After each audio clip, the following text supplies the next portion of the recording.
Welcome to Jeni zone. என்னடா blouse நிற்கிறா அப்படின்னு பார்க்குறீங்களா? ஒரு ஃபங்க்ஷன் போனோம், அதுக்காக வந்து ரெடிமேட் ப்ளவுஸ் பார்க்கணும். ஃபஸ்ட் நாயுடு ஹால் வந்தேன். கலெக்ஷன்ஸ் எல்லாம் ஆச்சு, பட் என் சைஸ் செட் ஆகலை. நெக்ஸ்ட் சீமான் போயிட்டு பார்த்தேன். இந்த ப்ளவுஸ் கொஞ்சம் செட் ஆகிற மாதிரி இருந்தது, பட் போட்டு பார்க்கும்போது ரொம்ப ஆடாகவே இருந்தது. ஸோ கேமராவில் எப்படி இருக்குன்னு செக் பண்ணிகிட்டு இருந்தேன். அப்புறம் நான் பார்லரில் செய்யக்கூட ஒரே ஒரு வேலை த்ரெட்டிங். ஸோ நான் 3 months கழிச்சு த்ரெட்டிங் பண்ண வந்திருக்கேன். ஃபங்க்ஷன் போகிறதுனால த்ரெட்டிங் பண்ணிக்கலாம் அப்படின்னு சொல்லிட்டு வந்தேன். ஆஃப் அன் ஹவர் த்ரெட்டிங் பண்ணாதீங்க, கொஞ்சம் நல்ல ஒரு இன்டர்வல்ஸ் விட்டே த்ரெட் பண்ணுங்கள். ஓகே, ஃபேஸில் வந்து அன்வான்ட் ஹேர்ஸ்லாம் இருக்குது, ஷேவ் பண்ணலாம் அப்படின்னு சொல்லிட்டு என்னோடய ஃபர்ஸ்ட் வந்து கிளென்சிங் பாம் வந்து நான் அப்ளை பண்ணிவிட்டு இதை ஃபுல்லாகவே ஷேவ் பண்ண போகிறேன். ஷேவர் ஏன் நான் காட்டுறேன் அப்படின்னா, நிறையா பேர் என்ன சொல்கிறீங்க அப்படின்னா, நான் ஷேவ் பண்ணுறப்ப திருப்பி அதே மாதிரி திக்காக ஹேர் க்ரோத் ஆகுது அப்படின்னு சொல்கிறீங்க. அதுக்கு நிறைய ரீசன்ஸ் இருக்கலாம். பட் ஷேவிங் சூஸ் பண்ணுறப்ப பிளெயின் பிளேடாக சூஸ் பண்ணாதீங்க. இந்த மாதிரி சிக்ஸாக்காக இருக்க பிளேட் சூஸ் பண்ணுங்கள். இது நான் வந்து மினிசோவில் தான் வாங்கினேன். இப்போ ஃபுல்லாக அன்வான்ட் ஹேர்ஸ் எல்லாத்தையுமே வந்து நான் ஷேவ் பண்ணிக்கிறேன். நீங்கள் ஃபீல் பண்ணலாம், அந்த ஹேர் எடுத்ததுக்கப்புறம் ஃபேஸ்க்கே ஒரு ஷேப் வந்த மாதிரி ஒரு ஃபீல் இருக்கும். ஒரு மாதிரி ரொம்ப ஆடாக இருந்தது, இப்போ ஓகேவாக இருக்க மாதிரி ஒரு ஃபீல் உங்களுக்கே தெரியும்.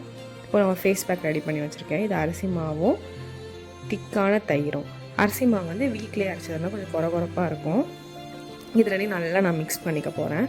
என் ஸ்கின் வந்து ரொம்ப ஆயிலியாக இருக்குது, அதனால் நான் வந்து என்ன சேர்க்க போகிறேன்னா முல்தானி மெட்டி சேர்த்துக்க போகிறேன். இல்லை என் ஸ்கின் வந்து ஓகேவாக தான் இருக்குது அப்படின்னு நீங்கள் நினச்சிங்கன்னா கொஞ்சமாக அதுக்கு கோதுமை மாவு சேர்த்துக்கோங்க.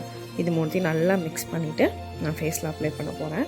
ரொம்ப நேரம் அதை காய விட போகிறது இல்லை, கொஞ்சம் நேரம் வந்து அப்படியே வச்சுட்டு நல்லா ஸ்க்ரப் பண்ணிவிட்டு அதுக்கெல்லாம் ஃபேஸ் வாஷ் பண்ண போகிறேன். தயிர் செம்ம ஜில்லுன்னு இருக்குது. ஸோ இந்த மாதிரி ஜில்லுன்னு ஏதாவது ஒரு பொருள் நீங்கள் வந்து ஆட் பண்ணிக்கிட்டீங்க அப்படின்னா ஃபேஸ் பார்க்க இன்னும் நல்லா ஃப்ரெஷ்ஷாகவே ஒரு ஃபீல் கொடுக்கும். ஸோ நல்லா இப்போ நான் ஸ்க்ரப் பண்ணிக்கிறேன். எனக்கு எங்கெங்கெல்லாம் வேணுமோ அங்கங்கே நல்லா ஸ்க்ரப் பண்ணிக்கிறேன். மெயினாக வந்து அந்த நோஸ்க்கு சைடில், அப்புறம் வந்து சின்னில். இப்போ நான் ஃபேஸ் வாஷ் பண்ணிட்டேன். எனக்கே ஸ்கின் வந்து அவ்வளோ சாஃப்டாக ஃபீல் ஆகுது வாஷ் பண்ணப்போ. நீங்களே டிஃப்ரென்ஸ் பார்க்கலாம். ஃபர்ஸ்ட் இந்த ஃபேஸ்க்கும் இப்போ இருக்கிறதுக்கும் நல்லாவே டிஃப்ரென்ஸ் தெரியுது. செம்ம சாஃப்டாக இருந்தது, எனக்கு ரொம்ப பிடிச்சிருந்துச்சு. ட்ரை பண்ணிட்டு எப்படி இருக்குன்னு கமெண்ட் செக்ஷனில் சொல்லுங்கள். ஸோ ஊருக்கு பேக் பண்ணி கிளம்பியாச்சு. மெட்ரோ ஸ்டேஷன் ட்ரெயின் பிடிக்கிறதுக்காக வந்து ஜாலியாக எடுத்து பேக் பண்ணி வச்சுட்டு கிளம்பிட்டேன். ஊருக்கு வந்தாச்சு. ஸோ மார்னிங் மொட்டை மாடிக்கு வந்து இந்த இடம் பார்க்கறது எனக்கு ரொம்பவே பிடிக்கும். எங்கள் வீட்டில் அது என்னமோ தெரியல, அம்மா வீட்டுக்கு வர்றது அப்படின்னா ரொம்ப ஏதோ ஹாஸ்டல்லேருந்து தப்பிச்சு வர மாதிரி ஒரு ஃபீல் இருக்கும். இங்கே நான் தான் என்னை பார்த்துக்கிறேன், ஆனால் எனக்கு இருந்தாலும் அப்படி ஒரு ஃபீல். உங்களுக்கும் அப்படி இருக்கான்னு சொல்லுங்கள். அன்றைக்கி வந்து தமிழ் புத்தாண்டு.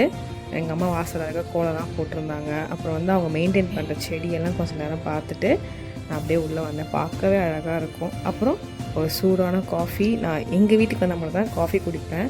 அதே எங்கள் அம்மா போடுற காஃபி அடிச்சுக்கவே முடியாது, ரொம்ப பிடிக்கும். அதுக்கப்புறம் நான் சாப்பிடக்கூடிய தின்பண்டங்கள் எங்கள் அம்மா கூட கொஞ்சம் கதை பேசிகிட்டே எங்கள் அம்மா சமைக்கிறப்ப அப்பப்போ 2 எடுத்து வாயில் போட்டு என்ஜாய் பண்ணிகிட்ருக்கேன். எங்கள் அம்மா வந்து சிறுதானிய பொங்கல் செஞ்சுட்டு இருந்தாங்க, அதனால் அதுக்காக நட்ஸ்லாம் உரிச்சு கொடுத்துட்ருந்தேன். ஓகே, இப்போ போய் வந்து கிளம்பி வந்துடலாம். ஒரு ட்ரான்ஸ்லேஷன் போட்டுருவோம். ஏன்னா அவ்வளோ டைம் இல்லை, நான் கிளம்ப காட்ட முடியல. ஸோ சாரீலாம் கட்டி கிளம்பியாச்சு. ஃபர்ஸ்ட் நான் ப்ளூ சாரீ காட்டினீங்க, இப்போ இது காட்டியிருக்கீங்க. அதுக்கு ப்ளவுஸ் செட்டே ஆகலை.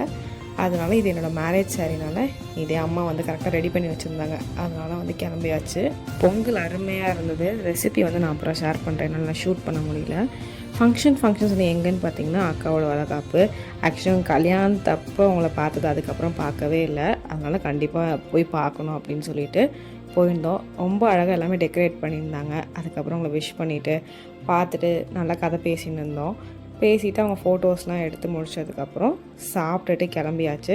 ஸோ சாப்பாடு வந்து என்னோடய ஃபேவரெட். எல்லாருக்குமே நான்வெஜ் தான் ஒரு ஃபேவரெட்டாக இருக்கும், ஆனால் என்னோடய ஃபேவரெட்டு கட்டி சாதம். ஸ்கூலுக்கு கூட நான் தான் கேட்பேன். நான் வீட்டுக்கு போனாலும் எங்கள் அம்மாவை செய்ய சொல்கிற ஃபஸ்ட்டு விஷயம் தான் இருக்கும். ஏதாவது நல்லா கட்டி சாதமாக செய்யுங்கம்மா அப்படின்னு சொல்லுவேன். எனக்கு அவங்க கொடுத்த ரிட்டன் கிஃப்ட் ரொம்ப க்யூட்டாக இருந்தது, ரொம்ப அழகாக இருந்தது, எனக்கு ரொம்ப பிடிச்சிருந்தது. அவ்வளோதான், 100 கிளம்பியாச்சு. ஸோ இந்த வீடியோ பிடிச்சிருந்தா லைக், ஷேர் அண்ட் சப்ஸ்கிரைப் மறக்காமல் ஜெனி ஜோன் ஃபாலோ பண்ணிக்கோங்க.